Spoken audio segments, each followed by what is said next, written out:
La scène se poursuivait sous la neige qui s'élevait doucement sur le plan gelé.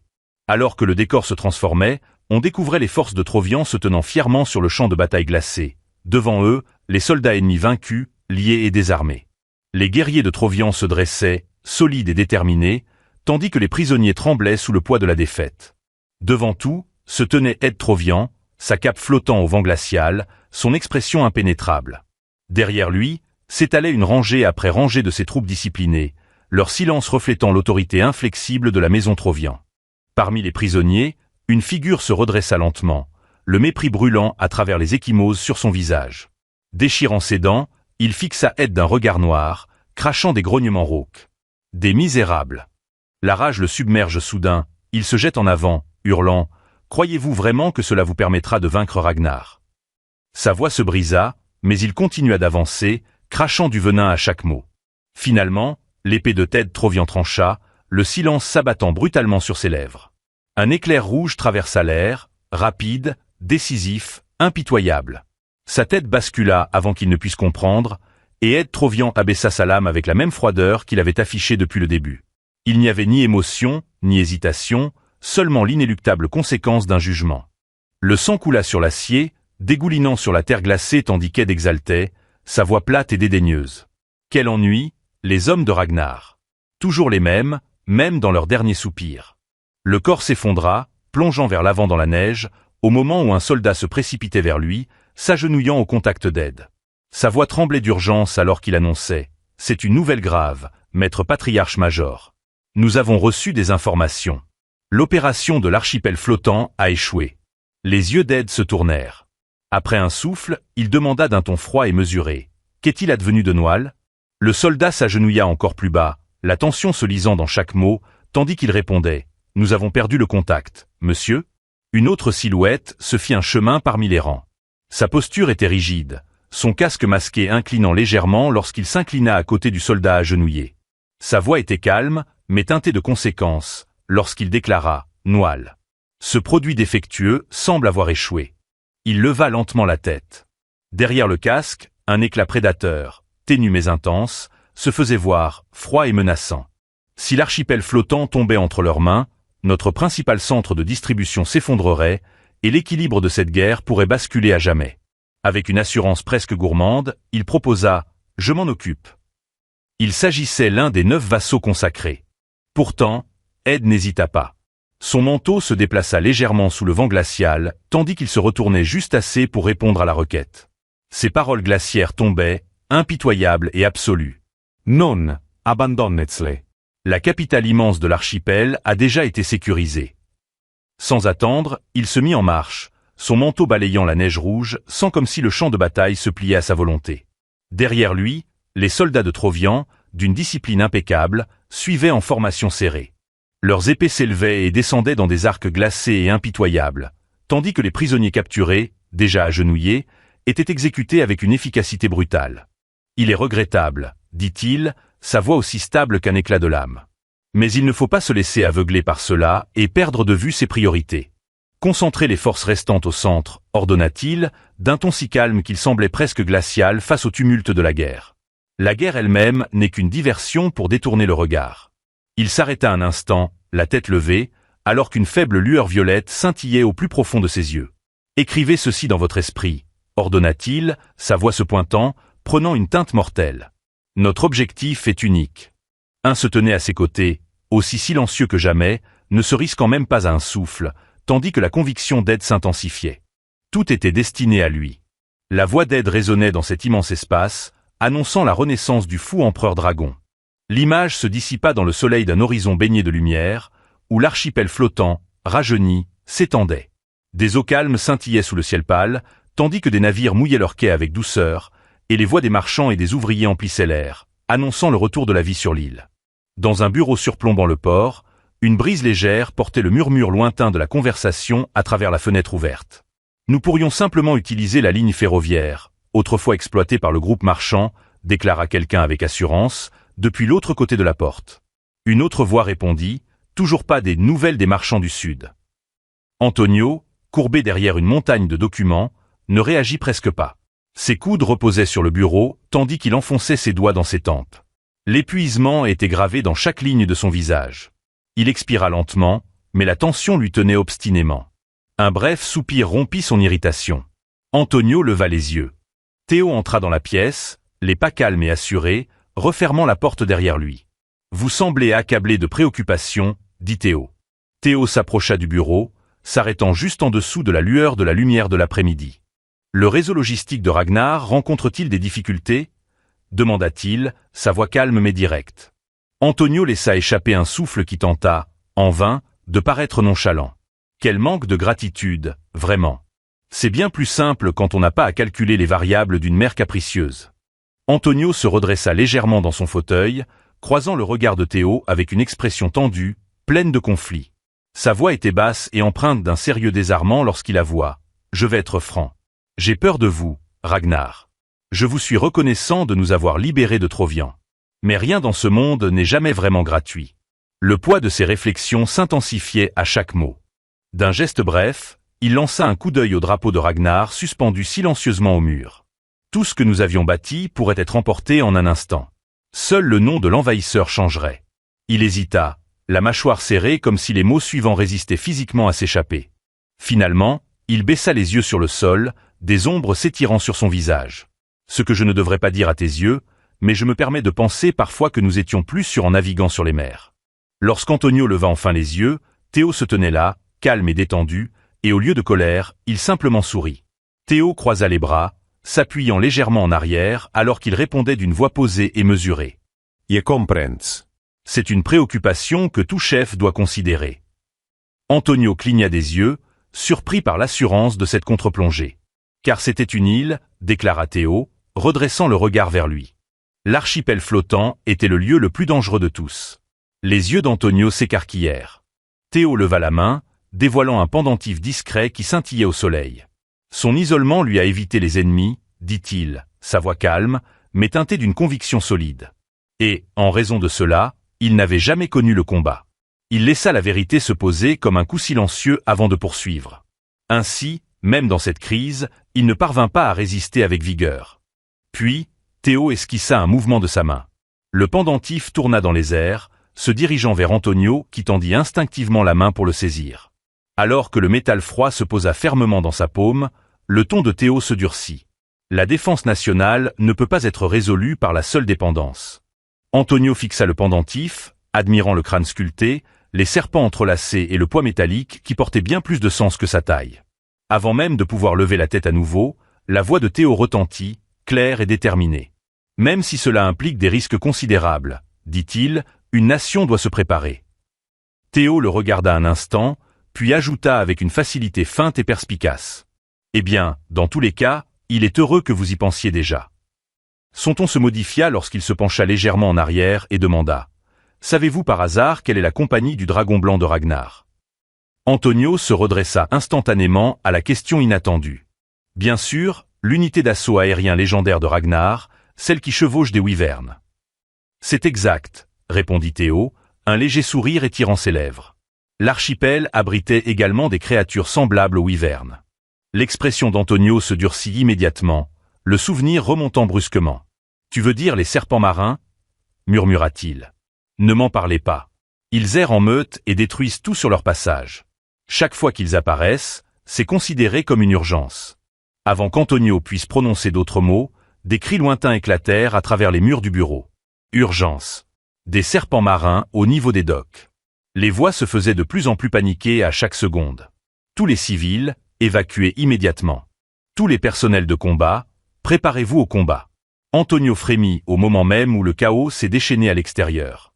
Merde, je venais juste de le dire, s'énerva-t-il, se relevant de sa chaise. Mais avant que la panique n'engloutisse l'instant, Théo leva simplement la main dans un geste calme, sa voix légère et totalement indifférente. Il n'y a pas lieu d'être aussi inquiet. Antonio s'avança avec un sourire détendu, tendit la main vers la porte et l'ouvrit d'un geste accueillant, comme s'il invitait quelqu'un. Le temps s'arrêta pour Antonio. L'hésitation, un simple œil, lui transperça la gorge. Tout ce qu'il avait imaginé s'écroulait instantanément lorsqu'il jeta un coup d'œil à l'extérieur. À peine plus grand que la porte, une immense tête de serpent de mer se dressait, projetant une ombre sur les deux hommes. La bête baissa sa tête, occupant l'ouverture comme une porte vivante d'une taille colossale. Théo, d'un geste nonchalant, pointa du doigt la créature, totalement imperturbable. Voilà, dit-il, les monstres que j'avais invoqués. La bouche d'Antonio s'empaillonnait. La sueur perla instantanément sur son front alors qu'il balbutiait, les yeux rivés sur Théo et le serpent monstrueux qui les surplombait. Tu as appelé ces brutes marines ici de tes propres yeux? Tu és completament fou. Il toussa, le choc parcourant sa voix tandis que le serpent ronronnait doucement et abaissait sa tête. Théo posa une main calme sur son museau, le geste si naturel qu'il fit étrangement figurer Antonio. Alors, qu'en penses-tu? Dit Théo avec un sourire tendre. Je vais te montrer comment les dompter. Avant que Antonio ne puisse répondre, une à une, des serpents marins jaillirent de l'eau. Les soldats et les civils se figèrent sur place, les yeux écarquillés devant ces bêtes qui se rassemblèrent autour de Théo comme une légion invoquée répondant à l'appel de son maître. Théo se mit à marcher sur le quai, gesticulant vers les créatures avec une assurance totale, à l'instar de la compagnie du dragon blanc de Ragnar. L'archipel pourrait former ses propres chevaliers dragons, à cheval sur ces serpents marins. Un silence pesant s'abattit sur les quais. Antonio laissa échapper un rire nerveux et saccadé, sa voix brisée alors qu'il essayait de saisir ce qu'il voyait. Haha. Vous comptez vraiment les charger au combat? Ça ressemble à quelque chose sorti d'un conte de fées. Théo se tenait immobile au milieu des serpents gigantesques. Un conte de fées, disait-il, est parfait. Il jeta un coup d'œil aux créatures majestueuses alors qu'elles baissaient la tête en signe de respect. Selon les vieilles légendes, Kriemhild avait autrefois combattu à cheval sur un serpent. Alors, pourquoi ne pas raviver cette tradition? Il augmenta légèrement la voix, juste assez pour que les soldats et les civils, stupéfaits, l'entendent clairement. Nous appellerons cette unité l'ordre de Kriemhild. Un mouvement brusque fit sursauter Antonio. Le serpent de mer le plus proche baissa sa tête massive directement sur lui. Ses yeux luisants le fixaient avec une intensité curieuse. Antonio sursauta instinctivement, pris de court par la proximité de la créature. « Oh !» murmura Théo, tout aussi surpris par l'intérêt du serpent. Mais au lieu d'une agression, la bête massive s'inclina encore plus près, tapotant doucement Antonio comme pour l'examiner. Antonio cligna des yeux rapidement, puis parvint à un sourire maladroit et prudent alors que le souffle du serpent le touchait. « Il semblerait que j'ai gagné votre estime », murmura-t-il, essayant désespérément de paraître posé. De derrière eux, des pas feutrés résonnaient sur les quais. La prêtresse s'approcha d'un pas précipité. « Lord Theo Ragnar. » Théo se tourna vers la voix. Elle s'arrêta devant lui, baissa la tête respectueusement et dit « Un invité est arrivé. » Les yeux de Théo se tournèrent vers elle, la lumière du soleil illuminant le voile rougeoyant dans ses iris alors qu'il reconnaissait l'information inattendue avec un calme et une concentration posée. La lumière du soleil inondait la haute verrière de l'enceinte intérieure, projetant de longs faisceaux d'or sur le marbre poli, tandis que l'atmosphère prenait une teinte lourde et chargée d'attente. Le murmure de pas étouffés résonnait dans la salle, et une silhouette énigmatique se présenta. Son regard se fixa sur Théo, un mélange de stupéfaction et d'admiration hésitante. « C'est incroyable », murmura-t-elle, incrédule. « Tu as accompli tout cela seul en quelques jours seulement ?» Avec un léger haussement de sourcils, répondit-il, « C'est juste arrivé ainsi. » Cleave pressa une main tremblante contre son front. « Tu réalises même ce que tu viens de faire ?» lança-t-elle, incapable de se contenir. Évidemment, il s'agissait d'une question de totale discrétion, une connaissance limitée à un nombre restreint au sein de Black Snow. Il n'était donc pas étonnant que tu ignorais ça. Les yeux de Théo se sont rétrécis légèrement à l'entendre. Totale discrétion. Que voulais-tu dire exactement? L'archipel flottant était déjà l'objet d'une enquête distincte de la part de Black Snow. C'était un candidat idéal pour le réseau de distribution et l'artère financière de Trovian. Un éclair de choc traversa l'expression figée de Théo. Son regard se porta vers la fenêtre, tandis que des pensées défilaient à une vitesse folle derrière ses yeux. Black Snow enquêtait déjà sur cet archipel, ce qui signifiait qu'en le perdant, il s'avérerait désavantagé dans la guerre. S'il était arrivé à ce point, pourquoi laisser cela sans effet? Pourquoi garder le silence alors qu'il savait tout? Avant qu'il puisse suivre cette piste plus avant, le bruit de pas qui approchait déchira le silence de la galerie. Sa voix était lisse, empreinte d'un ordre absolu qui fit taire instantanément la salle lorsqu'il prononça quelques mots. « Es-tu Theo Ragnar ?» Il fit un pas de plus, le bruit sec des bottes résonnant sur le sol de pierre. Les 9 seigneurs dragons avaient créé un tel tollé que j'avais de fortes attentes, ses lèvres se plissant en un rictus moqueur. Mais vous avez l'air d'un jeune homme gâté, bien trop fragile pour prétendre être un homme. L'homme leva la main dans un geste ample, balayant sa remarque grossière comme si elle n'avait aucune importance, tandis que son sourire se précisait, se transformant en quelque chose de prédateur. « Eh bien, c'est un plaisir de vous rencontrer. » Commença Théo, son visage impassible, mais une tension vive le traversait intérieurement. Le dragon vainqueur. Dante, le conquérant. Qu'est-ce que quelqu'un comme lui faisait ici dans ces îles? Théo et Clive inclinaient respectueusement la tête au moment où Dante entra. Sa seule présence suffisait à susciter la prudence. Dante agita la main avec une nonchalance étudiée. « Les salutations sont inutiles, » dit-il, les bras tendus avec une arrogance décontractée. « Installez-vous confortablement. » Clive se redressa lentement, sa voix hésitante, teintée de tension. Elle jeta un regard vers lui, un sourire facile aux lèvres. « Pardon, je suis terriblement en retard, » dit-il. La composure de Clive céda peu à peu, laissant apparaître une irritation visible.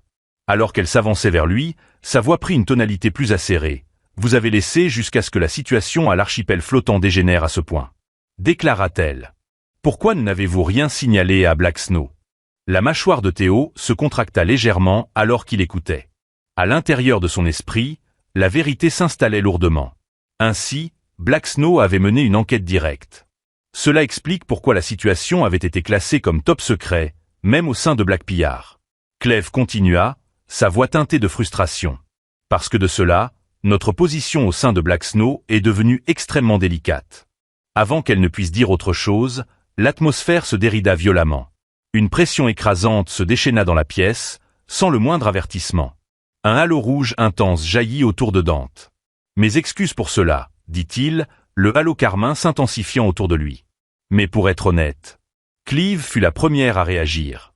Son corps s'effondra comme si l'air lui-même s'était transformé en pierre autour d'elle. Ses yeux s'écarquillèrent de stupeur, son souffle coupé alors que cette pression se déversait sur elle, tel un raz de marée dévastateur. Théo ne fut pas en reste. Ses yeux s'ouvrirent de surprise, désorientés par la force de cette aura qui le secoua de l'intérieur. Au-dessus de tous, Dante se tenait immobile, au cœur de cette énergie rouge tourbillonnante. L'aura s'emparait de lui comme une bête sauvage et impétueuse, inondant toute la salle jusqu'à ce que l'air lui-même devienne trop lourd pour respirer. Le corps de Théo et celui de Clive cédaient sous le poids accablant de l'aura, leurs membres tremblant tandis que la présence du dragon vainqueur se déversait sur eux sans pitié. Surtout, la voix de Dante retentit, s'élevant au-dessus du rugissement de son aura avec une autorité absolue. « Êtes-vous réellement capable de supporter les conséquences de vos actes ?» L'onde de choc qui suivit explosa avec une force telle qu'elle brisa la fenêtre voisine. Théo serra les dents, se fondant sur ses jambes alors que le sol semblait se pencher sous ses pieds. Chaque respiration devenait un combat acharné. « Merde, je savais qu'il était fort, mais c'est au-delà de tout ce que j'aurais pu imaginer. » Sa vision vacilla, ses poumons brûlaient. « Enfin, je comprends, » pensa Théo, luttant pour garder son calme face à cette force étouffante. Pourquoi, dans ma vie passée, Ragnar a-t-il échoué à empêcher la colonisation de l'archipel flottant? Dante restait figé dans cet éclat de lumière aveuglante, la lumière déformée se plissant autour de son pouvoir, ses muscles saillants sous le manteau flottant, sa posture inébranlable, le seul poids de sa présence étant suffisant pour comprimer l'air des poumons de quiconque osait se tenir devant lui. La scène se poursuivait, et la pression s'abatta sur eux comme le ciel s'effondrant. Si lourd et étouffant que Clive et Théo s'écroulèrent à genoux. Leur corps tremblait tandis que l'aura rouge de Dante engloutissait toute la pièce. Dante leva la tête en arrière et laissa échapper un rire tonitruant. Un sourire sauvage, presque moqueur, sculptait son visage alors qu'il les observait, les deux, et disait « Relaxez-vous, vous deux. Je fais juste une blague. Je voulais juste voir à quel point vous étiez perçants. Même dans une situation comme ça. » Alors que son aura se retirait, Théo et Clive restaient agrippés à la froide pierre, se forçant à reprendre leur souffle. « Vous avez bien compris la situation, » dit Dante, une satisfaction paresseuse dans la tonalité de sa voix. « Bien que vous ne compreniez toujours pas vraiment ce qui va arriver. » Il leva la main et se frotta le menton avec attention. « Une fois la vraie tempête commencée, ça deviendra beaucoup plus intéressant pour moi. » Il éclata de rire, un rire montant de son cœur. « Vous vous êtes débrouillé mieux que beaucoup d'autres, c'est tout. » Avant que Théo ne puisse se relever complètement, Dante balaya la main sur le dos de Théo. L'impact le secoua violemment le long de son épine dorsale, lui faisant presque manquer son souffle et provoquant un nouveau tremblement dans ses genoux affaiblis. Dante rit à nouveau. Théo fronça les sourcils, réfléchissant. Dante était considéré comme le plus puissant parmi les 9 dragons, et en plus de cela, il était avide de puissance et de force. Théo se força à se redresser, redressa le dos, et répondit avec une maîtrise contenue. « Mes excuses. Je suis encore en train de m'acclimater. Le rire sonore de Dante résonna dans la salle, libre et détaché, mais l'expression de Théo ne reflétait pas cette tranquillité. Son regard était perçant. À l'intérieur, ses pensées tourbillonnaient avec une intensité bien supérieure à ce qu'il exprimait. Il semblait détaché, mais en lui, une flamme brûlait. Théo étudia Dantro, le dragon vainqueur. Il cartographiait dans son esprit le souvenir de ce que Dante avait toujours été dans cette vie et dans la précédente. Peu importe sa riade facile ou ses plaisanteries décontractées, la vérité sous cette façade n'avait jamais changé. Il ne chassait qu'une seule chose, le pouvoir. L'esprit de Théo s'égara momentanément devant l'ombre sombre de la nature cachée de Dante. Cette fin monstrueuse que les autres ne remarquaient pas parce qu'ils n'avaient pas vécu assez longtemps pour y voir. Il n'était pas venu à Ragnar par loyauté, ni par respect, ni par devoir. Rien de tout cela n'avait d'importance pour Dantro. Il était venu ici parce que Ragnar offrait un chemin vers un pouvoir encore plus grand. Avant mon retour, j'avais déjà suspecté que l'apparition soudaine du dragon vainqueur n'était pas un hasard. Une goutte de sueur glissa sur la joue de Théo. La pièce était toujours chargée de l'aura lourde de Dante, alors que la vérité s'imposait dans son esprit. Il avait été affecté aux forces auxiliaires. Pourtant, il était arrivé ici avant tout le monde. Il est évident qu'il a saisi la situation plus rapidement que n'importe quel commandant. Et parmi les 9 dragons, Dante est exceptionnellement dangereux. De toutes les personnes, pourquoi quelqu'un comme lui est-il arrivé en premier? Pour l'instant, il est préférable que je maintienne le même rythme, que je reste calme et mesuré. Théo abaissa sa posture avec une profonde révérence, s'inclinant devant Dante alors qu'il disait « Je vous prie de m'excuser. J'ai mal interprété l'intention de maître Dante et ai agi de manière inappropriée. » Dante répondit d'un rire sonore et amusé qui résonna dans l'arène. « Comprendre mon intention? Ne réfléchissez pas trop. Ce n'est rien de compliqué. Ne vous crispez pas. » Il afficha un large sourire, ses yeux pétillants d'enthousiasme sauvage lorsqu'il scruta Théo de la tête aux pieds. « Alors, vous êtes le 6e successeur, Théo Ragnar, et je vous vois enfin en personne. Vous êtes prometteur. » Avant que Théo n'ait pu réagir, Dante s'approcha et tendit la main vers lui. « Souriez, avec assurance. Comme prévu, vous êtes digne de devenir le nouveau successeur. Je compterai sur vous à partir de maintenant. » Théo cligna des yeux, pris de court, ses yeux s'écarquillant devant cette geste inattendue. Pendant un instant, il hésita, fixant la main de Dante alors que ses pensées se resserraient brusquement. Je ne peux toujours pas deviner ses véritables intentions. Cela dit, il s'avança et accepta la poignée de main avec une composure réglée. « Vous me complimentez trop, » répondit Théo, calmement. Dante éclata d'un rire sonore, serrant la main de Théo d'une force presque accablante. « Vous êtes donc si modeste, n'est-ce pas? Mes disciples pourraient apprendre beaucoup de vous. » Avant qu'il ne puisse développer, Clive se présenta, l'air ferme et autoritaire, et annonça « Pardonnez mon intrusion, mais un rapport supplémentaire est parvenu. » Théo et Dante se retournèrent tous deux vers elle. Clive déroula le document, l'examina rapidement avant de parler d'un ton précis et formel. Les forces auxiliaires ont achevé leurs opérations assignées et la redistribution du personnel n'est plus nécessaire. Tous les personnels auxiliaires sont ordonnés de se regrouper immédiatement à l'avant principal. Les yeux de Théo s'écarquillèrent légèrement de surprise, tandis que Dante émit un bourdonnement bas. Plus amusé que préoccupé. Dante se redressa avec une démarche détendue et confiant. « Eh bien, si la tâche est accomplie, il est naturel de rentrer et de défendre notre propre territoire. » Il se fit alors un pas en avant et son ton changea juste assez pour que Théo relève la tête. « Mais avant cela, il y a quelque chose que je dois régler. » Théo observa silencieusement, incertain où Dante allait avec ce changement soudain de comportement. La voix de Dante retomba, plus froide, son ton décontracté s'évanouissant instantanément. Son expression se crispa. Une vague rouge intense l'enveloppa, projetant une lueur dangereuse autour de lui. Ses yeux se rétrécirent en lame, sa voix se transforma en un grondement. « Robert, c'est lui, n'est-ce pas, ce bazar ?» Clèves se figea, prise au piège de ce brusque et terrible changement chez Dante, comme frappé par une onde de choc. L'air se chargea d'une intention de mort. Son corps se raidit, une goutte de sueur froide coulant le long de sa joue alors qu'elle se redressait instinctivement. Sa voix tremblait, malgré ses efforts pour la maîtriser, et elle réussit à articuler « Oui, bien sûr ». La voix de Dante la traversa, basse et empoisonnée, son aura se resserrait dans la pièce comme une corde de bois invisible. « Va retrouver cet arrogant et transmets mon message. » Il passa devant elle, les pas lourds et chargés de commandements. L'air se coupa dans sa gorge. Dante, sa voix résonna, profonde et impérieuse. « S'ils veulent m'interroger, qu'ils viennent me chercher lui-même. » Le sol trembla sous ses pas, et soudain, le tableau se déforma avec violence. La scène changea, un champ de bataille infernal explosa. Au-dessus, des cavaliers en armure blanche fauchaient le ciel en formation synchronisée. Leurs wyvernes plongeaient et manœuvraient entre les nuages. En contrebas, la cavalerie se lançait à l'assaut. Sur le champ de bataille, les forces Trovian ripostèrent avec une force immense. Des tirs de siège s'élevaient vers le ciel, des projectiles, des explosifs et des obus enflammés déchiraient les cieux. Les wyvernes hurlaient, se retournaient pour esquiver les projectiles ardents. La neige hurlait sur la calde plateautée de Calmon, alors que les forces de Ragnar et de Trovian s'affrontaient dans une mêlée violente.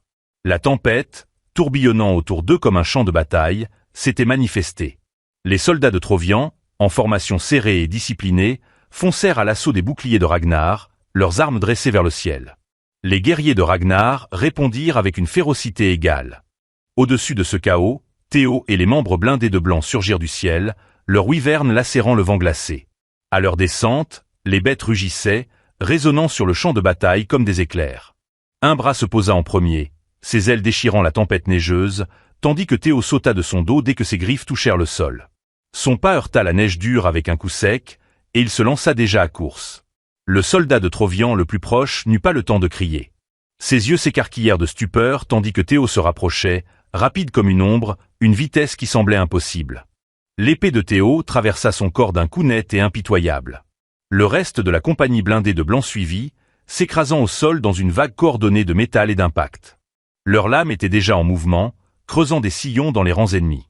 Chaque coup était discipliné et précis, alors qu'ils enfonçaient leurs lames au cœur de la formation de Trovian. Un membre senior, vêtu d'armure blanche, leva les yeux vers le ciel, observant la lumière mourante d'une détonation. Avec une voix ferme et posée, il lança son appel au milieu de la tempête. Les canons anti-aériens avaient été neutralisés. Élevée au-dessus d'eux, Evelyn fendait le vent glacial à bord de son wyvern. Son escouade circulait en un parfait mouvement de spirale. Dès qu'il entendit l'ordre, ses yeux s'affûtèrent. Le vent hurlait autour d'elle, mais sa voix traversait l'air avec clarté et autorité. Wyvern unité blindée blanc, préparez-vous à attaquer. Elle pencha la tête en avant, agrippant les rênes de son wyvern tandis qu'elle enfonçait son épée avec force, sa voix portant une autorité absolue. Toutes les unités, abattues. L'ordre fut exécuté instantanément. Les wyvernes repliaient leurs ailes et plongeaient vers le champ de bataille, semblables à des étoiles filantes. Non loin de l'avant, 2 cavaliers ralentirent leurs chevaux et observèrent la descente des wyvernes. Le ciel se remplissait de traînées d'acier et d'ailes. C'était Thorkel.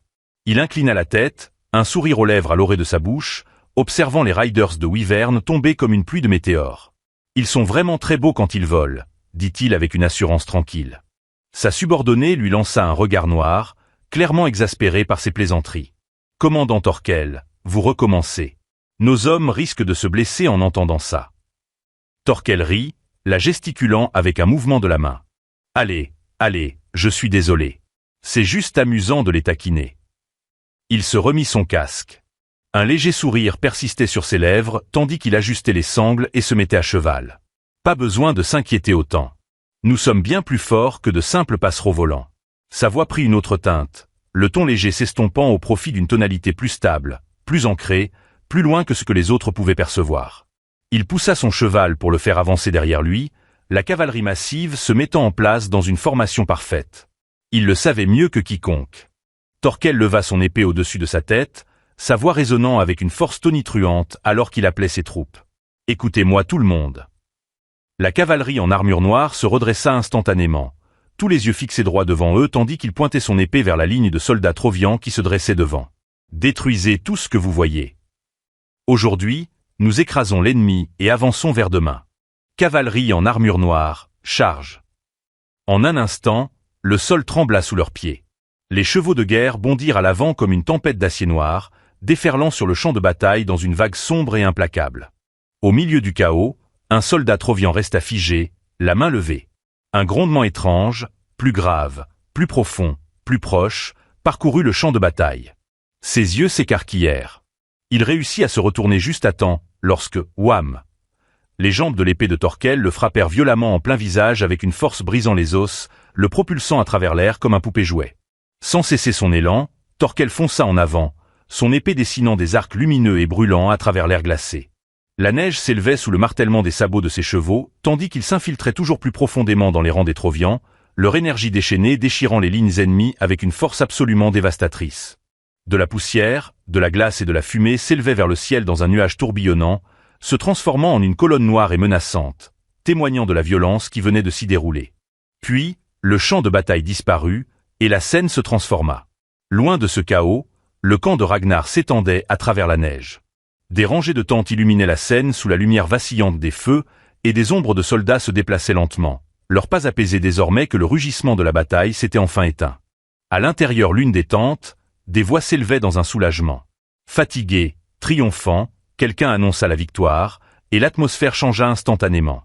Thorkel se précipita vers Théo avec sa confiance habituelle, lui serrant la main avec une force qui le fit presque vaciller. « Excellent travail, mon petit frère Théo. » Théo répondit à cette effusion de compliments avec une humilité sereine, penchant légèrement la tête. « Vous me flattez, capitaine Thorkel. » C'était le fruit de l'effort de l'ensemble de l'unité des Wyverns d'armure blanche. Thorkel éclata d'un rire sonore, leurs mains restèrent serrées dans un étreinte ferme, aussi humble que toujours, tandis qu'il se tournait vers la tente. Il jeta un coup d'œil par-dessus son épaule avec son fameux sourire espiègle. « Je te le répète, appelle-moi simplement frère. Mais tu as travaillé dur aujourd'hui, et on prendra un verre un de ces jours. » Théo lui rendit un sourire sincère et calme. « Je regarderai ça avec plaisir, frère. » Les membres de la cavalerie blindée blanche se prosternèrent profondément lorsqu'il partit. Leur posture était droite, leur respect total. Mais dès que les toiles tendues du campement se fermèrent derrière lui, un officier senior vêtu d'armure blanche se jeta immédiatement un bras autour des épaules de Théo, le tirant vers lui avec un sourire large et malicieux. « Waouh ! Appeler le commandant de la cavalerie d'acier noir comme frère. Tu as vraiment fait du chemin. » Théo se raidit sous l'approche soudaine, évitant le regard brillant de l'homme. Ce n'est pas aussi impressionnant que ça. Derrière eux, l'officier senior portant des lunettes se rapprocha, les yeux brillants de curiosité malicieuse, comme pour prendre des notes. L'officier senior serra son bras et se pencha plus près, le taquinant sans cesse. « Alors, qu'est-ce que tu as fait dans l'archipel flottant ? » D'après ce que j'ai entendu, crac. Sa phrase mourut instantanément lorsque la femme posa sa paume sur sa tête comme un marteau tombé du ciel. « Assez !» s'écria-t-elle, le regardant tituber avec une intensité tranchante. Erin leva ses lunettes, soupirant d'exaspération. Il vient de rejoindre le champ de bataille. Est-ce vraiment nécessaire de lui poser des questions là, maintenant ? Laisse-le se reposer. Théo inclina la tête poliment. « Je vais bien, Erin. » Le blond senior, toujours meurtri par la gifle, se tenait la tête, gémissant d'une douleur théâtrale. L'expression de Théo se durcissait, son esprit se concentrant instantanément. Plus important encore, quelle était la situation sur le champ de bataille ? Le comportement d'Erin changea instantanément. La frustration légère qu'elle affichait se dissipa au contact de la table de guerre. Elle ajusta ses lunettes, ses yeux se focalisant. « Le cours de la guerre ne s'améliore pas, on pourrait même dire qu'elle est favorable, » dit-elle lentement. Mais son front se fronça aussitôt, une fine ride se dessinant. Il y a cependant une chose étrange. Elle appuya sur un point de la carte où se trouvaient les troupes trovianes. L'objectif réel de Trovian était là où reposait un artefact du dragon primordial, endormi. Ses pensées se firent plus graves lorsqu'il murmura. Presque pour lui-même, les ruines de la Tour Blanche, le champ de bataille déplacé vers un coin bien plus sombre de la guerre. Un coin où les formations et les stratégies n'avaient aucune importance, un lieu où la bataille avait déjà pris fin. Tout y était détruit au-delà de toute reconnaissance. Un seul soldat ennemi tituba en arrière, ses jambes tremblant sous lui. La terreur se tordait dans sa voix lorsqu'il essayait de crier de l'aide. « Sauvez-moi !» Il ne termina pas. Une silhouette floue traversa brusquement l'air froid, et une figure enveloppée d'un manteau apparut derrière lui, silencieuse, précise, presque fantomatique. Un seul geste vif, précis, traversa chair et os. La tête du soldat se détacha avant qu'il n'ait pu comprendre ce qui se passait. Le guerrier masqué ne cerna même pas le regard. « Les 9 serviteurs, c'était ça ?» marmonna-t-il avec irritation, comme si le champ de bataille ne l'intéressait pas. Ses yeux se balançaient paresseusement sur les corps tombés, et il ajouta « Pourquoi ces gars ne se montrent pas ? Ça ne fait que des petites bêtes depuis des jours. » Des pas se rapprochaient derrière, doux mais délibérés. Une deuxième silhouette voilée passa à travers la fumée qui flottait, se tenant silencieusement derrière la première. L'homme se tortilla le pouce et s'accroupit. « Quel ennui !» dit-il, d'un soupir. Ce n'étaient pas des soldats ordinaires. Ce sont les successeurs de Ragnar, grade 3, Agno Ragnar, et grade 4 Gisar Ragnar. Agno leva les épaules avec sa voix directe et sans filtre, ce qui donnait l'impression que tout était une plainte. Tu parles vraiment honnêtement, hein? Quand tu prends autant de plaisir à te détendre. Guichard laissa échapper un rire doux et amusé. Eh bien oui, c'est vrai. Avant que leur querelle ne s'enfonce plus, l'air derrière eux se fit lourd. Dante apparat. Ses yeux étaient rivés et sa voix coupa net le silence. Ta bouche est toujours la même, Gisard. Il ne cessa pas de bouger. Le reflet rouge dans son regard s'intensifia alors qu'il parlait à nouveau, cette fois plus froid, chaque mot sonnant comme une réprimande sculptée dans la pierre. Je t'avais dit de manier ton épée seulement après un calcul précis, n'est-ce pas? Tu n'as toujours pas abandonné cette mauvaise habitude. Guichard se dégagea immédiatement, avançant avec une excitation contenue. Maître, ça faisait un moment. Dante ne l'avait même pas regardé au début. On disait que vous aviez gaffé l'archipel flottant et que vous l'aviez donné au chien. Ce n'est que par la suite qu'il jeta un coup d'œil à cette direction, son sourire se transformant en quelque chose à la fois diabolique et amusé. On pourrait dire que c'était le prix à payer pour assister à un spectacle. Son sourire s'élargit lentement, se tordant en une forme presque prédatrice. Et ne soyez pas trop sûr de vous tout de suite. Bientôt, quelqu'un des profondeurs se lèvera pour vous rattraper. L'expression de Guichard se raidit alors que la signification s'imposait. Il inclina légèrement la tête, essayant de comprendre ce que Dante voulait dire. Quelqu'un en bas? Vous voulez dire Torquel? Demanda-t-il, à moitié plein d'espoir, à moitié curieux. Si c'est lui, tant mieux. Non.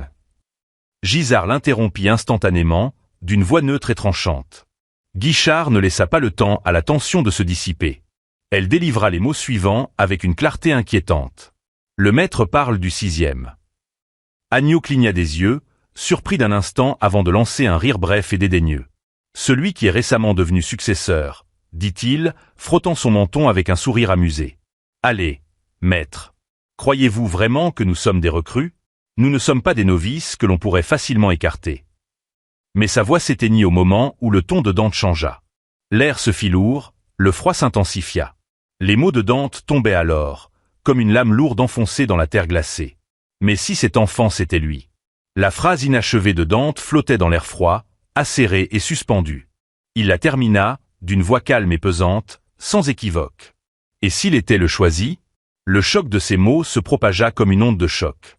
Les yeux de Gisard se rétrécirent, le poids du titre la frappant de plein fouet. Dante se détourna, sa cape flottant derrière lui tandis que le vent hurlait sur le camp en ruine. « Préparez-vous » ordonna-t-il, sa voix calme et pleine de commandement. Il ne reste plus de place pour le doute. Il avança, pas après pas, dans la neige, avec une détermination silencieuse. Agno et Gisard le suivirent, sans un mot, sans irritation, uniquement concentrés, le souvenir du avertissement qu'ils venaient de recevoir résonnant encore dans leurs oreilles. Dante prononça une dernière commande, ferme, inflexible, froide comme l'acier. Pendant que vous en avez la possibilité, vous devez absolument le détruire. La scène se décale de plusieurs heures avant l'arrivée de Théo sur le champ de bataille. L'air est lourd, imprégné du parfum du pin et de la terre mouillée. Théo voyageait à travers les forêts et les montagnes, dans sa charrette, en direction du champ de bataille. Les roues du véhicule craquaient régulièrement, secouant le passage sur le terrain accidenté des cols de montagne, tandis que la canopée dense des arbres au-dessus de lui bloquait parfois la lumière du soleil, projetant de longues ombres vacillantes à l'intérieur. À l'intérieur de la charrette, Théo consulta une carte, le front plissé de concentration intense en suivant les lignes complexes du paysage. Il leva la tête, sa voix à peine un murmure au-dessus du cliquetis du bois, et demanda au dragon fée si la tour blanche était également un vestige du dragon primordial. Le dragon fée, une entité lumineuse et éthérée, flottait près de lui et répondit affirmativement. Sa voix sonnait comme le bruissement de feuilles sèches, anciennes et posées. Alors que cette confirmation résonnait dans l'air, Théo tomba dans un bref silence. Il pensait, même dans son ancienne vie, que c'était la première région que Trovian avait conquise. Le souvenir de cette conquête pesait comme un fardeau froid dans sa poitrine. Il pouvait presque sentir l'odeur du fumée des feux qui avaient enflammé les terres alentours. Dans cet instant précis, l'image de la tour blanche lui revint en mémoire, une structure majestueuse et lugubre, faite de pierres pâles, qui semblait percer les cieux. Le dragon fée le contemplait, ses yeux lumineux reflétant la faible lueur de la chandelle dans le chariot. Il expliqua qu'ils, les gardiens, pouvaient instinctivement se localiser, un lien spirituel les reliant à travers les immenses distances du continent. Il consulta la carte, son doigt translucide se posant sur une coordonnée précise, et ajouta que le gardien de la Tour Blanche avait reçu la plus grande part des pouvoirs du dragon primordial. Théo regarda le gardien d'esprit avec un mélange d'admiration et d'incrédulité. Son cœur battait la chamade contre ses côtes, face à l'ampleur de la puissance qu'il discutait. Il demanda si ce qu'il entendait était vrai, sa voix tremblante, incapable de croire ses propres oreilles. La révélation de cette magnitude bouleversa tout ce qu'il pensait savoir sur les reliques. Le second gardien d'esprit, jusque-là silencieux, se rapprocha pour les rejoindre. Il répondit, il avait raison, et toutes les reliques n'étaient pas égales. Il expliqua que la distribution de l'essence ancienne n'avait jamais été équitable. Chaque relique avait reçu des pouvoirs et des rôles différents. Certaines avaient été dotées d'une force et d'une responsabilité exceptionnelles, servant de piliers pour les fondations cachées du monde. Le gardien de la Tour Blanche était un excellent exemple, un sentinelle d'une puissance inouïe. Le second esprit gardien s'approchait du parchemin, sa présence refroidissant l'air autour du document, et annonçait qu'un tel artefact était bien au cœur du territoire de Trovian. Théo acquiesçait, l'ombre du désespoir se dessinant sur son visage. La situation stratégique était catastrophique. Une telle source de pouvoir entre les mains de l'ennemi, c'était une catastrophe à venir. Le premier esprit gardien se tourna vers lui, son expression solennelle. Il lui demanda s'il se souvenait de ce qui était arrivé avec le Léviathan. Le simple nom évoquait un frisson dans le chariot, un froid qui ne dépendait pas de l'air de la montagne. L'esprit lui rappela que les Trovians connaissaient l'art de poisonner les gardiens et d'extraire la puissance des dragons primordiaux, une alchimie sombre et tordue qui transformait les protecteurs du monde en leurs destructeurs. Alors, le premier gardien se pencha vers lui, sa forme lumineuse s'approchant de son espace personnel, et ordonna à Théo qu'il devait récupérer le gardien de la Tour Blanche avant Trovian. Le visage de Théo se durcissait, il pensait la même chose. Le poids de sa mission était plus lourd qu'il ne l'avait jamais imaginé. Il ne se battait pas seulement contre un conflit de soldats, mais contre une guerre de vieux esprits primordiaux. La scène revint au présent aux plateaux centraux, à l'intérieur de la tente du dragon démon.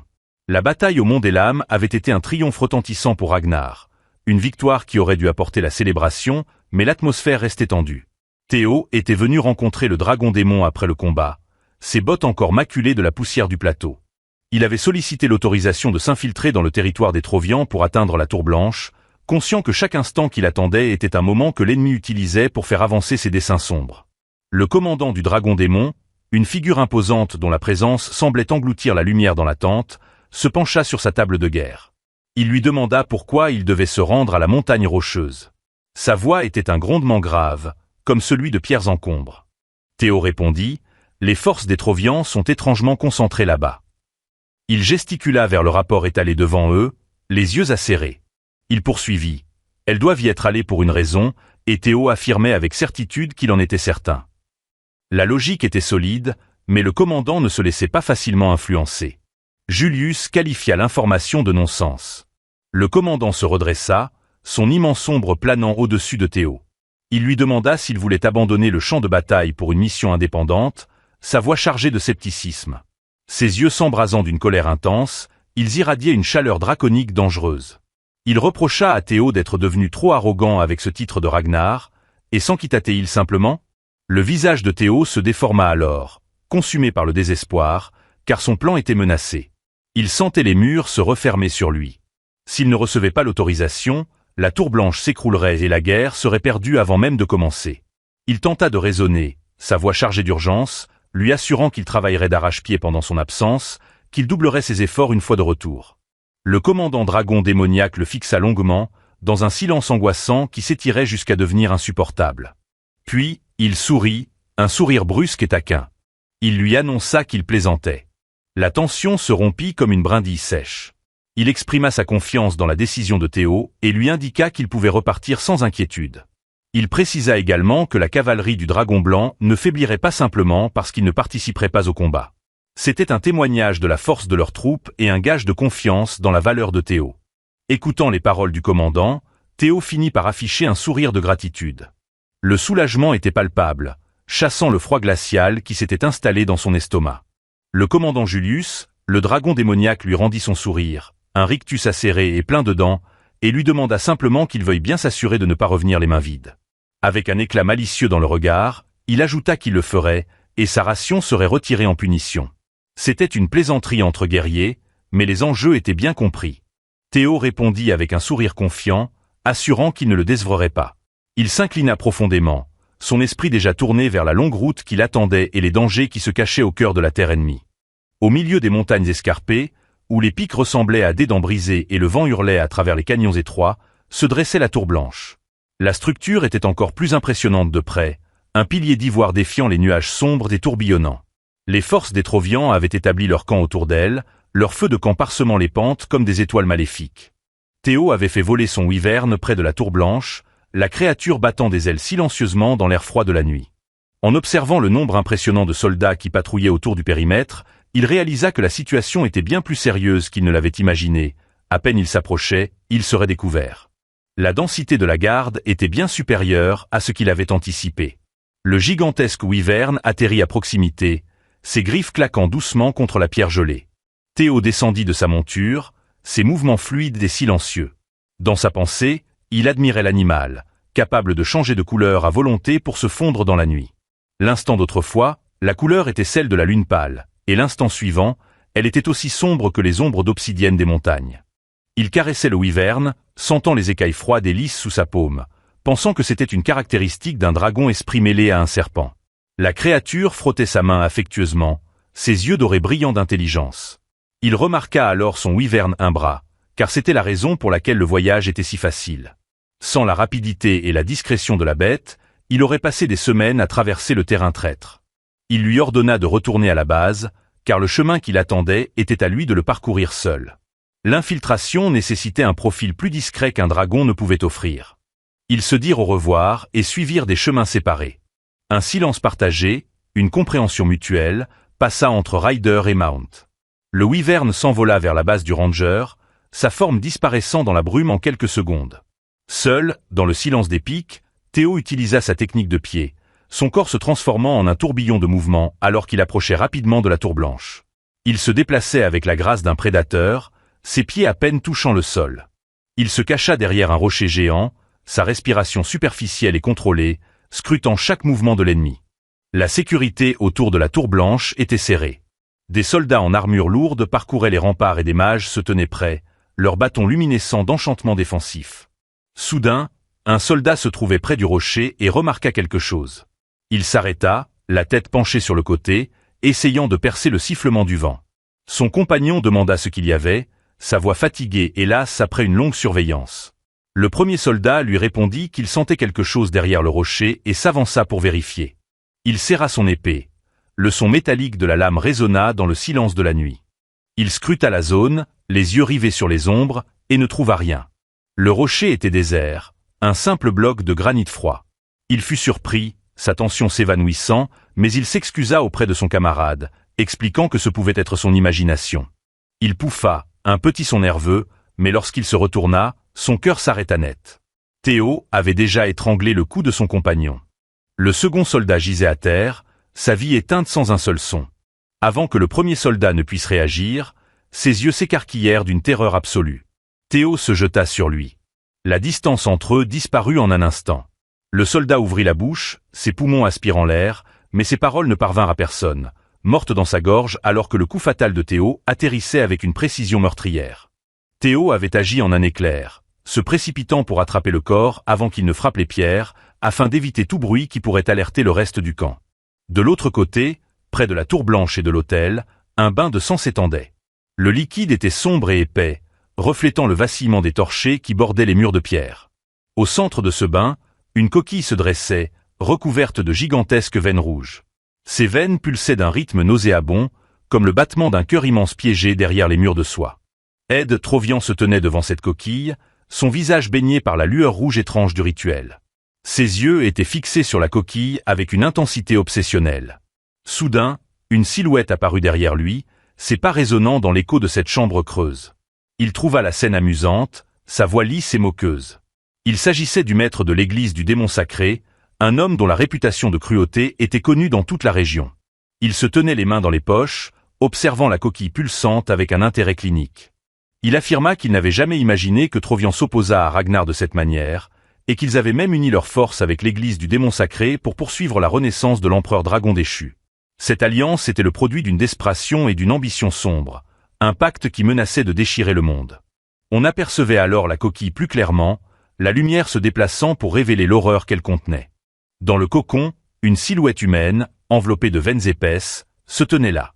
Ses veines recouvraient sa forme comme un vaste toile d'araignée, le fixant au cœur d'une mare de sang et y insufflant une énergie sombre et trouble. Ed Trovian, le regard noir, reprocha au prêtre de son imprudence, l'avertissant de choisir ses mots avec soin. Sa main agrippait fermement le pommeau de son épée, les jointures blanches d'une rage contenue.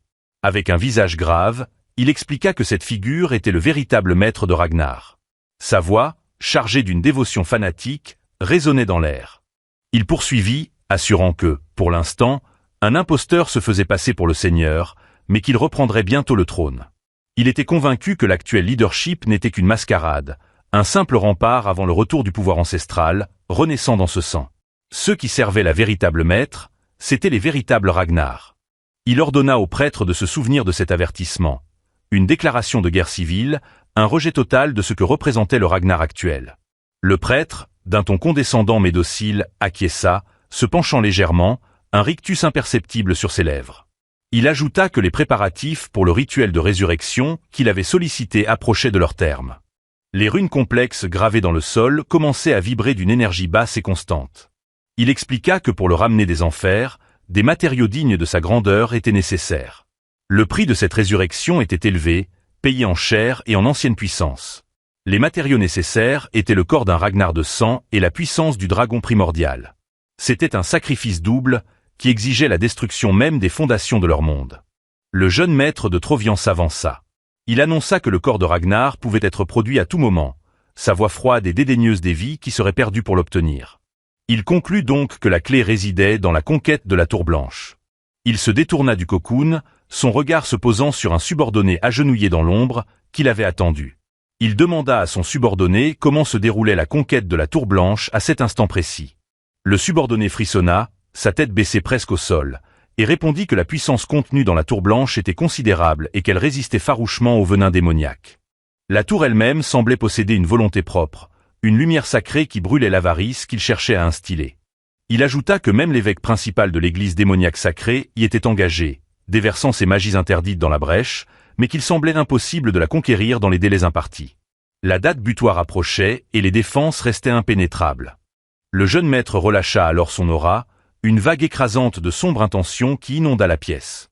La pression était insoutenable, un poids qui transformait l'air lui-même en plomb. Il assaillait l'écrasait, le pressant au sol. Le sol était craquelé, la pierre se fendillant sous la force brute de la rage du jeune maître.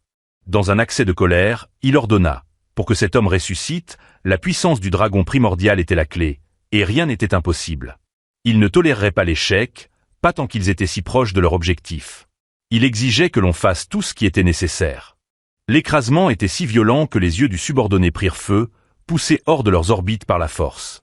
Son visage était une masque de douleur, ses veines saillantes sous sa peau. Le subordonné supplia, sa voix rauque, incapable d'exprimer pleinement ses pensées. Il implora sa vie, promettant de trouver un moyen de se sacrifier pour briser la volonté de la tour. Le jeune maître relâcha brusquement sa pression, l'aura se dissipant aussi vite qu'elle était apparue. Le subordonné leva la tête, haletant, le sang coulant de son nez. Il était brisé, tremblant, mais toujours vivant. Soudain, un autre subordonné s'avança, le visage blême d'alarme. Il tomba à genoux, annonçant « c'est une urgence ». Il informa qu'un intrus s'était introduit dans le camp. La nouvelle provoqua une vague de tension. Il expliqua que, sans qu'il ait été prévenu, des soldats patrouillants avaient découvert le corps d'un soldat dévêtu. Le cou était tordu, il avait été étranglé. La précision de l'exécution avait provoqué un choc chez les gardes. Alors que les soldats fouillaient l'ensemble de la zone, leurs cris résonnaient dans les gorges de la montagne. De loin, la situation était surveillée par quelqu'un. Au-dessus du chaos, perché sur un éperon dominant toute la vallée, une silhouette était assise dans le silence. La panique se répandait parmi les soldats Trovian. Théo, déguisé et mêlé aux troupes, participait à la recherche, tout était observé avec un œil vif et calculé. C'était Agno Ragnar. Il était assis au sommet d'un rocher, les jambes pendant au-dessus du vide, comme un spectateur d'une simple pièce de théâtre. En observant les actions de Théo, il affirma avoir tué uniquement ce qui était nécessaire, se déguisant sans hésitation dans les rangs ennemis, à l'instar du Black Snow. Une pointe d'admiration, mêlée à une curiosité dangereuse, emplissait sa voix. Il commenta que Théo devait l'avoir travaillé pour le Black Snow dans sa vie passée. Agno ignorait que son commentaire innocent était en réalité la pure vérité. Théo était plus fascinant qu'il ne le pensait, une variable dans ce grand plan qu'il n'avait pas complètement anticipé. Alors, il voulait le tester pour voir jusqu'où ce guerrier ressuscité pouvait aller. Jishar Ragnar se tenait dans l'ombre derrière lui ordonnant d'arrêter de ruminer et de simplement le suivre. Sa voix était tranchante, un ordre qui ne laissait aucune place au débat. Elle l'avertissait de ne pas se laisser prendre comme il avait fait avec Thorkel. Agneau lécha ses lèvres avec un sourire maléfique, ses yeux brillants d'une lueur prédatrice. La scène nous ramène au moment, Ed Trovian a été informé de l'intrusion. Le subordonné s'agenouilla devant l'autel élevé, la tête basse, signe de soumission absolue. Sa voix tremblait de peur visible alors qu'il rapportait des nouvelles terribles.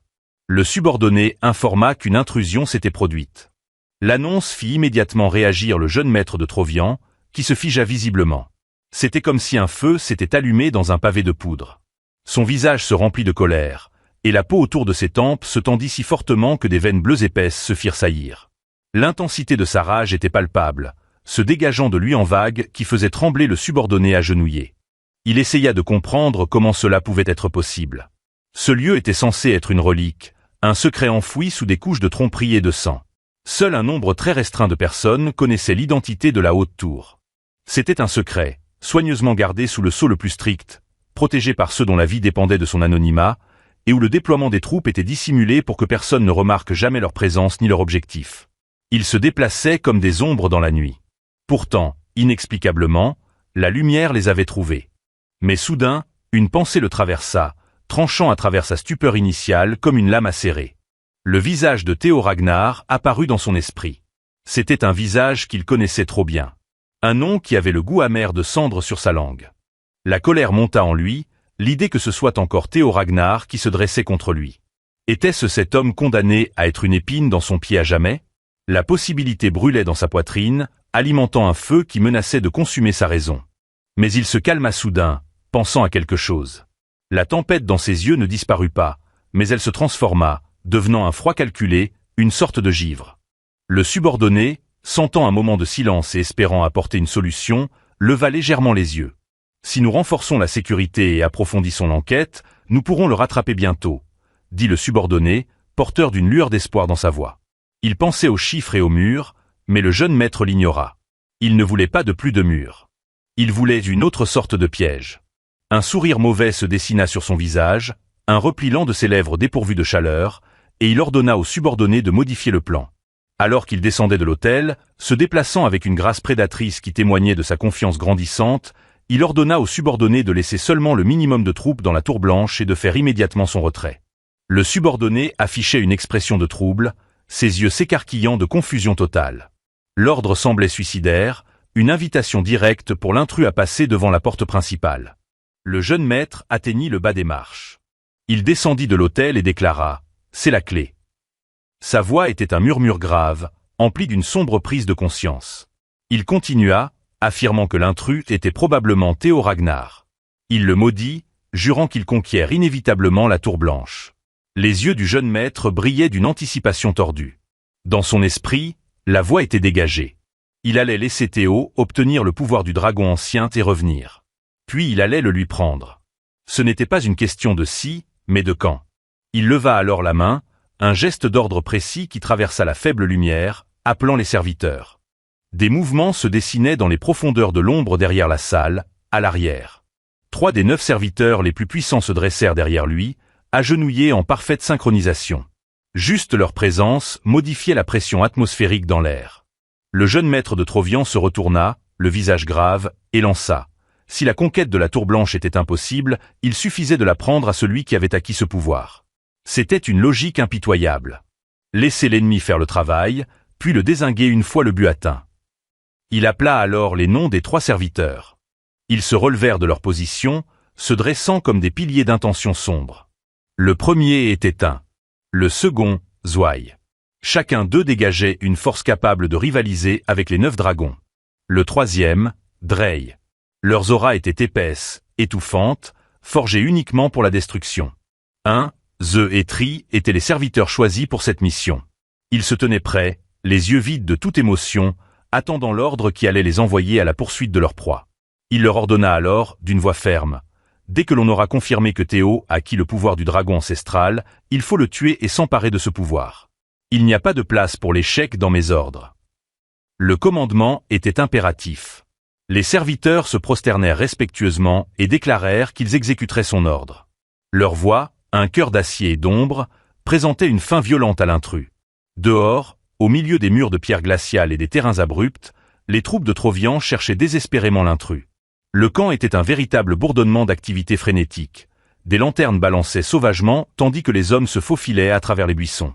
Certains soldats affirmaient qu'ils devaient le retrouver. Quoi qu'il arrive, leur voix tendue par la connaissance de ce qui était arrivé à ceux qui avaient déçu le jeune maître. D'autres se demandaient où il avait pu disparaître, leurs yeux balayant les ombres des rochers. Le commandant de la recherche donna l'ordre à certains soldats de fouiller les environs de la tour et ordonna au reste de l'équipe de l'accompagner vers le sud.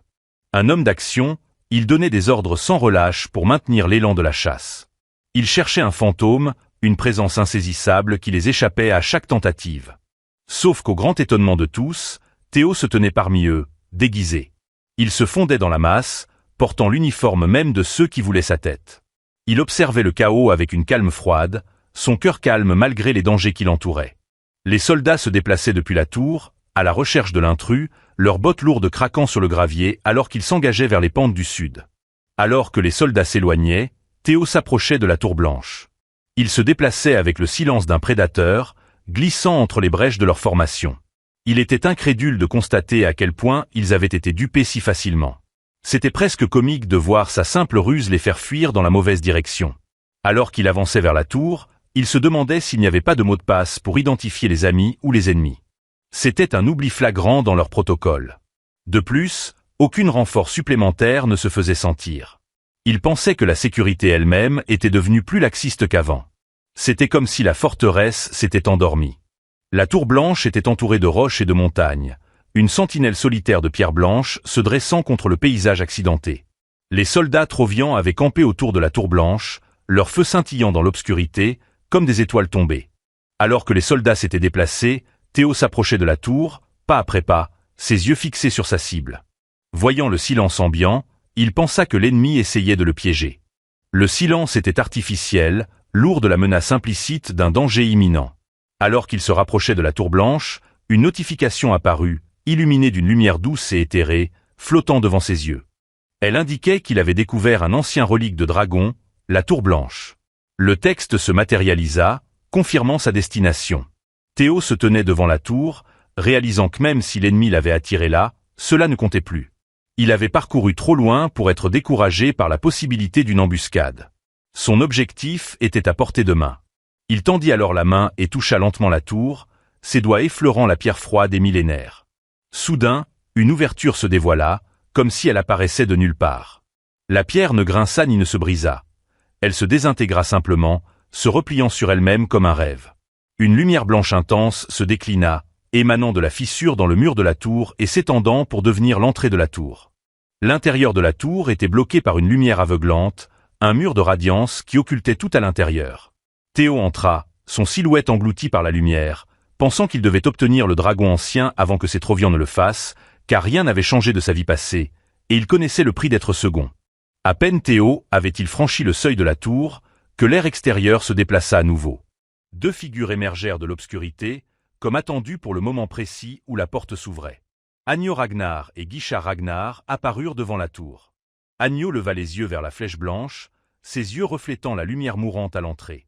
Il avait entendu parler de son professeur, mais il n'aurait jamais imaginé que le relique du dragon ancien se trouverait dans un endroit pareil. C'était un lieu désolé, inadéquat pour une telle... Agneau éclata de rire, un son sec et vibrant contre les rochers. Il expliqua que c'était l'essence même d'être un élu, qu'il possédait certainement les qualifications nécessaires. Pour lui, le danger était simplement la preuve d'un destin. Guichard répondit que cela ne pouvait être changé, sa voix empreinte de résignation. Elle ajouta qu'ils avaient obtenu l'uniforme militaire de Théo en preuve. Elle tenait le vêtement abandonné que Théo avait utilisé pour se fondre dans la masse. Il avait été trop ouvertement abandonné, nota-t-il. Une trace claire laissée par un homme pressé. Et il lui demanda alors si elles essayaient de les attirer dans un piège. Était-il le leur, ou eux? Guichard lui répondit que cela n'avait pas d'importance. Son attention se portait sur le résultat, et non sur les manœuvres pour l'atteindre. Quel que soit son objectif, ils avaient juste besoin de justification pour agir. Elle se retourna, croisa les bras et lui ordonna de repartir. Elle était fatiguée de parler de l'idolâtrie. Elle ajouta également qu'avant son retour, il devait organiser la position stratégique. Il fallait préparer le jeu de fin, déplacer les pièces avec méthode. Ennio nia son offre, déclarant qu'il attendrait son retour de l'artefact. Il ne bougerait nulle part. Son désir était d'être la première chose que Théo verrait lorsqu'il franchirait à nouveau les portes du monde. Guichard, irrité par son obstination, fronçait les sourcils. Ennio, avec un sourire malicieux qui reflétait la noirceur du jeune maître, murmura qu'il se demandait quelle expression il devrait adopter quand Théo mourait entre ses mains. Cette pensée, cette idée de ce dernier moment, lui procurait presque un plaisir dérangeant. À l'intérieur de la Tour Blanche, l'atmosphère était radicalement différente. C'était un espace immense, calme et silencieux. L'air y était chargé d'une antiquité, comme si les siècles n'avaient pas laissé de traces.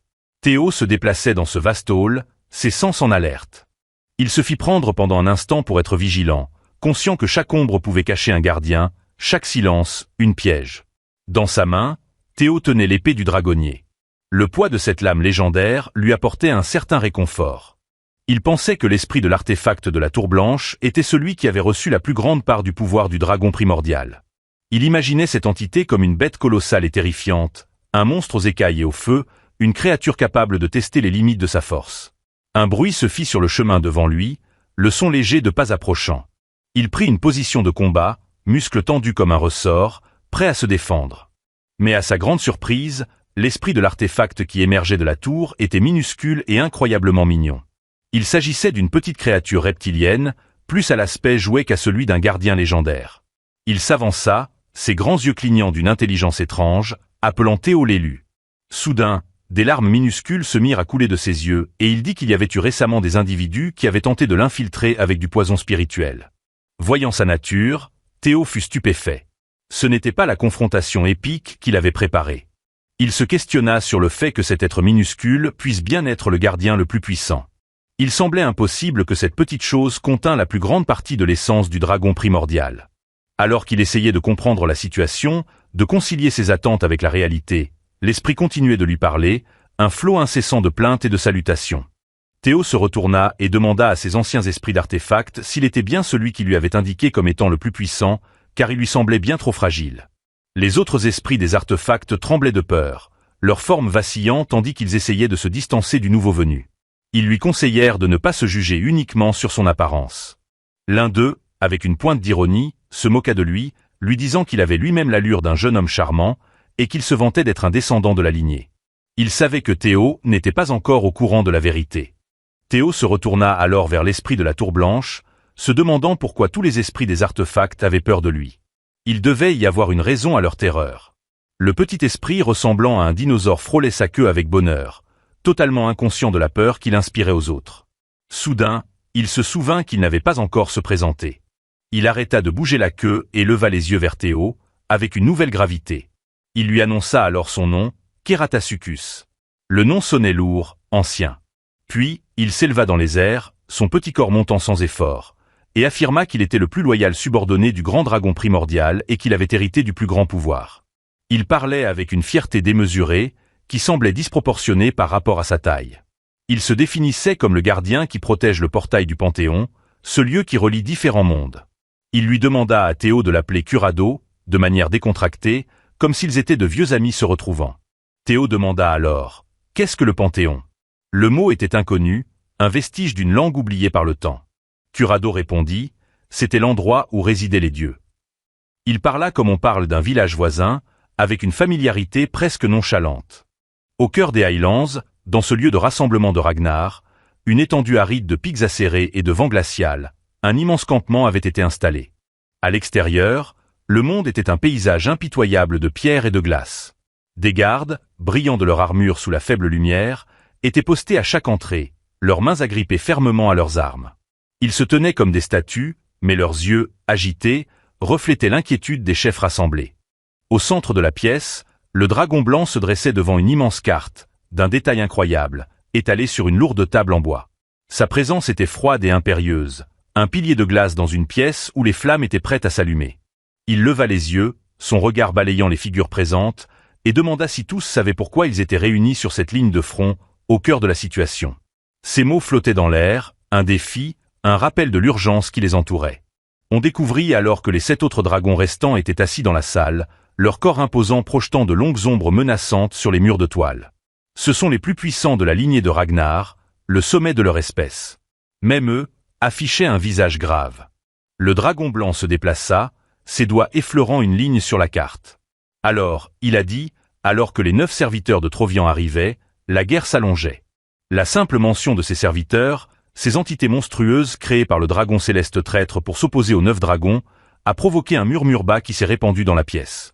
C'était un blocage qui ne pouvait plus tenir, et pour cette raison, les 9 dragons se préparaient à participer directement à la guerre. C'était une escalade massive, un mouvement qui allait secouer les fondations du monde. Son visage s'aggrave, ses sourcils froncés par le poids du commandement. Il a déclaré que c'était une brève information importante concernant la guerre actuelle et qu'il prendrait toutes les questions ou suggestions plus tard. Il voulait de l'ordre. Il voulait une voie claire à suivre. Le dragon de supérieur, Dantrol, a levé la main avec nonchalance. Il n'avait pas l'air d'un homme au bord d'un conflit annonçant la fin du monde. Il avait l'air ennuyé, sa posture détendue à un point insultant. Il a simplement dit que cela ne marcherait pas et que ses propres affaires étaient aussi importantes que la guerre. L'audace de cette déclaration a figé plusieurs des autres dragons. Il a ensuite agi du doigt, un geste vif et autoritaire, et a appelé son disciple, Guichard Ragnar, dans la salle de réunion. Le volet du tente s'est déplié et Guichard est entré lentement dans la pièce. Ses pas étaient silencieux, mais ils portaient un poids indéniable. Elle sentait les yeux des êtres les plus puissants du monde posés sur elle, mais elle ne céda pas. Elle s'inclina respectueusement, sa voix assurée malgré la pression accablante de la salle, et s'excusa d'interrompre la réunion, expliquant que la situation était urgente. Elle n'était pas venue avec des mots vides. Elle présenta alors une uniformité, le tissu usé et maculé de taches, et leur demanda de l'examiner. Les dragons se penchèrent, leurs yeux perçants analysant chaque couture. Elle témoigna alors avoir été témoin de la trahison de Théo Ragnar, et affirma que les preuves étaient là, sous leurs yeux. L'accusation, comme un coup de tonnerre dans cet espace restreint, retint le silence. Il s'agissait de l'uniforme de Théo Ragnar, qu'il avait abandonné au cœur de l'infiltration de la Tour Blanche. Le dragon ancien, figure de puissance antique et de tempérament explosif, se leva d'un bond, son siège frottant bruyamment le sol alors qu'il pointait un doigt noueux vers le tissu. Il déclara que jeter son uniforme de Ragnar au milieu de la guerre était une preuve plus claire de trahison. Sa voix était un rugissement de triomphe et de fureur. Il demanda quel autre indice il souhaitait. La salle tomba dans un silence pesant. Chacun de ces individus puissants calculait ses propres mouvements, leurs esprits en ébullition face aux implications de la trahison d'un héritier pendant la guerre des dragons célestes. Le démon dragon, qui avait auparavant donné son autorisation pour quitter le camp, exprimait de la préoccupation pour lui. Ses yeux se sont resserrés, son esprit revivant leur dernière rencontre, se demandant ce qu'il faisait vraiment. Était-ce de la trahison, ou y avait-il quelque chose de plus profond au cœur de la Tour Blanche? La scène changeait alors à l'intérieur de la Tour Blanche, un lieu de pierre ancienne et d'énergie magique pulsante. L'air y était différent, lourd, ancestral et chargé d'une odeur d'ozone. Théo était stupéfait d'entendre parler des dieux. Son cœur tambourinait contre ses côtes, un rythme frénétique qui reflétait le chaos de ses pensées. Ses yeux s'écarquillèrent lorsqu'il interrogea l'esprit de l'artefact de la Tour Blanche, Curado, pour savoir si ce dernier indiquait que le message flou affiché uniquement sur sa fenêtre était un message d'un dieu. Curado flottait au-dessus de sa tête. À cet instant, il avait l'apparence d'un petit dinosaure, d'à peine 90 cm de haut, avec des écailles scintillantes et des yeux lumineux et intelligents. Mais Théo savait mieux. Il s'agissait de Keratasuchus, l'esprit artefact le plus puissant, le gardien du pouvoir primordial du dragon. Kuratu confirma qu'il n'y avait aucun doute. Sa voix était un étrange mélange de mélodie et d'ancien. Il ajouta qu'il ne pouvait pas en dire plus, car il ne pouvait pas le voir. L'incapacité de l'esprit à percevoir la fenêtre ne rajoutait qu'à l'énigme. Avec la même expression d'étonnement, l'esprit de Théo se débattait pour comprendre l'ampleur de ce qui se passait. Il demanda si tous les élus pouvaient le voir. Il cherchait un sentiment d'appartenance, un signe qu'il n'était pas seul dans cette folie. Kuru répondit par la négative et lui dit qu'il était le seul à voir que le poids de cette singularité était accablant. Théo lui posa la question, curieux, de savoir pourquoi c'était lui. Parmi tous les héritiers, parmi tous les descendants de Ragnar, pourquoi était-il le seul marqué par le divin? Kuru sourit, un regard plus prédateur qu'apaisant, et prononça quelque chose en réponse, des mots qui ne parvinrent jamais à Théo. Théo n'arrivait même pas à entendre cela, une douleur excarcérante dans sa tête le rendant presque inconscient. C'était comme si une aiguille rougeoyante était enfoncée dans son cerveau, un hurlement psychique qui noyait le monde physique. Il s'effondra, les mains agrippant ses tempes, sa vision se noyant dans des taches blanches. Kuru bougea la tête avec emphase, un son de frustration et d'observation, et affirma que cela était effectivement filtré. Théo haleta, la douleur se transformant en une douleur sourde et pulsatile qui martela derrière ses yeux. Il demanda ce que Kuru voulait dire par « filtré » et combien il savait encore. Il en avait assez des énigmes, il en avait assez d'être un pion dans un jeu dont il ne connaissait même pas les règles. Kurdu affichait un sourire sombre, ses petites dents pointues et blanches. Il attendait aussi. Il avait attendu la question. L'instant était arrivé. Soudain, Kurado fit apparaître une immense porte en pierre, juste devant Théo, sans que le sol ne tremble. La porte était là, comme si elle existait toujours dans cet espace. Théo la contemplait, stupéfait par sa taille colossale, ornée de sculptures représentant des batailles antiques et des corps célestes dont les motifs semblaient se déplacer si l'on les observait trop longtemps. Kurado, assis sur la porte avec son queue qui frétillait d'excitation, lui demandait s'il voulait le découvrir. Théo jeta un regard à la porte, puis à l'esprit dinosaure. Il se sentait submergé par les attentes de sa famille et par l'ombre d'une guerre imminente. Il hocha la tête, signe d'acquiescement. Il n'y avait plus de retour possible. Kurado, avec un sourire malicieux, illumina ses yeux d'une intention cachée et annonça qu'il lui confiait la voie des Panthéons, le choisit. Théo recula instinctivement, son intuition l'alertant, confronté à ce nom qui lui semblait une sentence de mort ou une promotion divine. Il demanda ce que cela signifiait. Alors, comme répondant à son appel, une notification apparut dans son champ de vision, froide et claire. Keratasuchus lui offrait la voie des Panthéons. Kurdu afficha un visage encore plus terrifiant, dévoilant ses crocs, sa forme vacillant brièvement comme si sa véritable forme de dragon majestueux tentait de percer le coquillage de 3 pieds. Il expliqua que le sentier l'aiderait à explorer son propre âme et à découvrir son véritable soi. Ce n'était pas qu'un simple test pour Marshall. S'il empruntait ce sentier, il plongerait à travers ses vies passées au sein de son subconscient. La voix de l'esprit prit alors un ton grave, abandonnant son malice ludique pour un moment de véritable avertissement. Il l'avertit alors de ne pas sous-estimer son subconscient, car c'était un autre monde à l'intérieur de lui, un monde qu'il n'avait jamais connu. C'était un labyrinthe de souvenirs, de regrets et de pouvoirs bruts. Il ajouta même que si Théo échouait sur ce sentier ou s'il laissait trop absorber, ou si son esprit s'éteignait, il serait alors piégé à jamais dans son subconscient. Son corps deviendrait un simple réduit dans la haute tour blanche, tandis que son âme errerait dans les couloirs de son propre esprit jusqu'à la fin des temps. Mais la récompense était tout aussi vaste. Il dit que la récompense de franchir ce sentier était qu'il serait qualifié pour affronter la vérité. Et plus encore, il aurait même la chance de rencontrer les dieux. La mâchoire de Théo s'affaissa et ses yeux s'écarquillèrent devant la découverte de rencontrer les créateurs, les entités envoyant les messages. C'était au-delà de tout ce qu'il avait imaginé. Kurdu, percevant l'hésitation du garçon, lui révéla qu'il y avait 12 étages au total dans la tour, et demanda s'il souhaitait relever le défi. La tour était un parcours semé d'embûches, et c'était seulement le début. Une nouvelle fenêtre d'information apparut, flottant dans l'air comme un fantôme numérique, lui demandant s'il acceptait le défi du sentier du Panthéon. Théo fixa cette notification un instant. Il pensa à la guerre dans les Highlands, aux accusations de trahison, et au sang de la famille Ragnar coulant dans ses veines. Sa prise sur son épée se resserra, ses knuckles blanchissant contre le pommeau. Ses yeux étaient déterminés, et il prit sa décision. Il n'y avait pas d'autre moyen d'atteindre le pouvoir dont il avait besoin. Il appuya sur le bouton « Oui » et se dirigea lentement vers la porte de pierre. Chaque pas lui semblait une éternité. Il poussa la porte, la pierre froide et rugueuse contre ses mains, comme si elle lui posait la question de savoir si la vérité se trouvait de l'autre côté. Il avait 1000 questions. Est-ce que la Grande Guerre se déroulerait également dans cette ligne temporelle, et pourquoi lui avait-on choisi d'être le héros? L'histoire était-elle condamnée à se répéter? Kurdu était assis sur le seuil de la porte, souriant silencieusement, témoin d'un événement qui changeait le cours de l'histoire. Alors que Théo poussait la porte, utilisant toute sa force, les charnières gémirent, un son comme celui d'un géant mourant, et la porte s'ouvrit lentement. Une lumière aveuglante émanait de l'autre côté, une radiance implacable qui effaçait les ombres de la tour. Théo avança, plissant les yeux contre le soleil aveuglant, et franchit la porte. À l'intérieur, la transition fut immédiate. L'odeur de la tour avait disparu, remplacée par un vide à la fois vide et infiniment plein. Il se retrouva dans une arène flottant dans ce vide. Il n'y avait ni sol sous l'arène, seulement une nébuleuse violette et noire tourbillonnante qui s'étendait à l'infini. De l'autre côté de l'arène, une autre porte se dressait, contrastant brutalement avec les ténèbres. La notification réapparut, ses carillons se faisant écho dans le silence du vide, annonçant que la première partie du parcours allait commencer. La peau de Théo se mit à hérisser. Il se déplaça pour observer ce qui se passait, son épée basse, mais prête. Soudain, il sentit un changement dans l'air. La porte qu'il avait franchie avait disparu dans le néant. Il était piégé.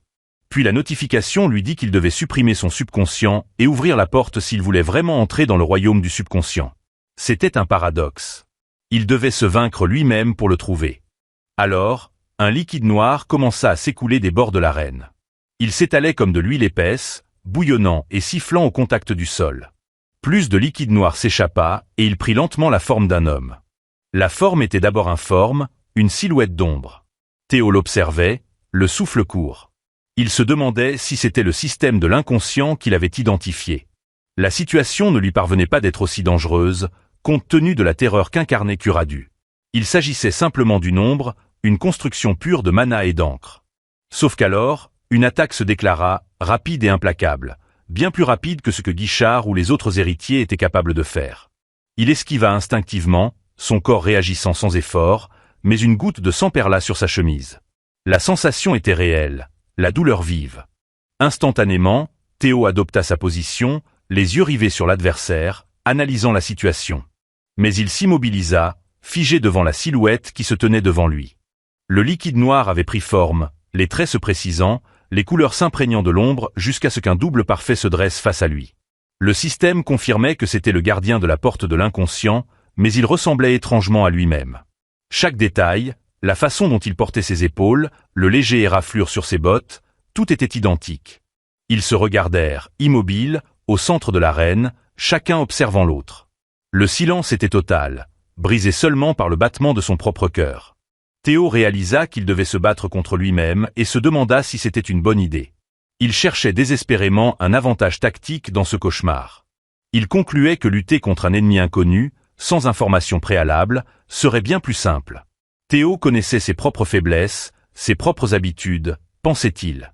Mais, à sa grande surprise, le clone avançait, dégageant une aura dangereuse. Une aura lourde, étouffante, imprégnée de mort. Théo fut pris de stupeur. Ce n'était pas lui, au fond. C'était une version de lui, dépourvue de pitié et de doute. Le gardien leva alors la main vers lui. Un geste simple, mais l'air se mit à onduler. Des dizaines de petites dagues apparurent dans les airs, invoquées d'elles-mêmes, à partir du plus profond de son subconscient. Elles étaient toutes dirigées vers Théo, leurs pointes illuminées d'une lumière malveillante, et le gardien lança l'attaque. Les dagues se ruèrent sur Théo avec une précision extrême.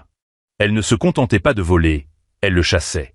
Théo était également prêt, tenant son épée, prêt à affronter l'assaut de front. Il hurla, un cri de défi qui résonna dans le vide. Il se jeta à l'assaut, déviant toutes les dagues. Clang, clang, clang, le son de l'acier sur l'acier se propageait à mesure qu'il repoussait les lames.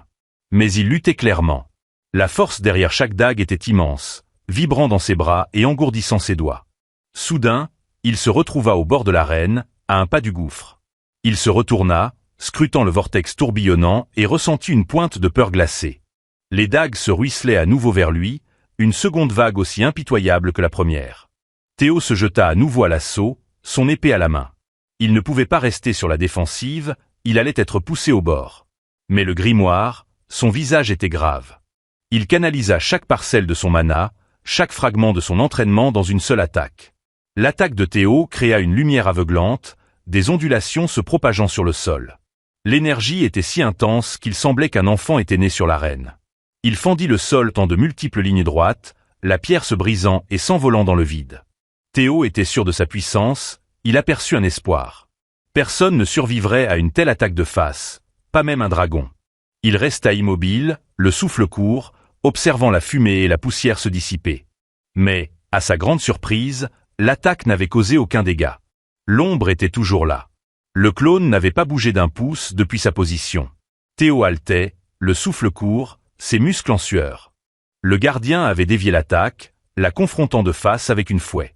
Le fouet était fait du même liquide noir, crépitant d'énergie sombre. Il avait dissipé la lumière de l'attaque de Théo, comme si c'était une simple flamme de bougie. Théo regarda son double, la sueur froide perlant sur son front. Il voyait la façon dont le clone se tenait, la façon dont il le regardait avec ses propres yeux. Théo, un sourire narquois aux lèvres, affirmait qu'il avait indéniablement gagné en force. Mais, au fond, c'était un cruel plaisant, une tentative de masquer la prise de conscience amère qu'il se battait contre une version plus puissante de lui-même.